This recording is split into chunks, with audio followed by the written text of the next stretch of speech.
طبعا مفيش حديث غير عن اللاعب احمد فتوح. للاسف الشديد ان قصه اللاعب احمد فتوح كشفت ناس كتير حقيره، يعني ملهاش علاقه بالانسانيه.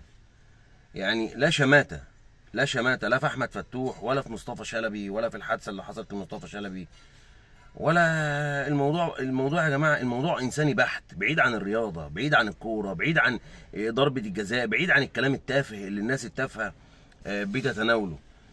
طبعا مستقبل لاعب زي احمد فتوح خساره كبيره جدا جدا، وكمان قصه المنشطات او الحشيش او الكلام اللي هو بيتقال ده كارثه. انا حزين جدا على مستقبل اللاعب، وحزين جدا على وفاه امين الشرطه طبعا، اللي ربنا يصبر اهله.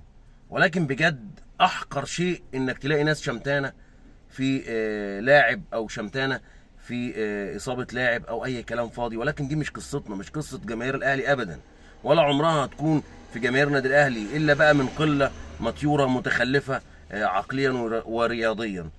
وادي يا سيدي ادي احمد فتوح اللي سبحان الله، يعني درس المدرسه اللي فيها هي السبب.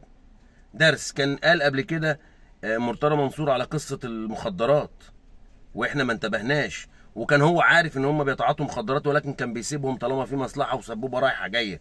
انما الاهلي مدرسه وبدون شماته، الاهلي مدرسه فعلا.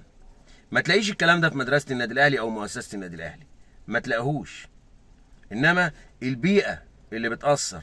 وبرضه دي مش شماته، ده بس اعتبروا لازم أن يبقى فيه اداره محترمه بتراعي الامور ديت في اللعيبه، علشان خاطر لاعب زي ده بيضيع مستقبله بسبب تفاهه او شيء تافه زي كده.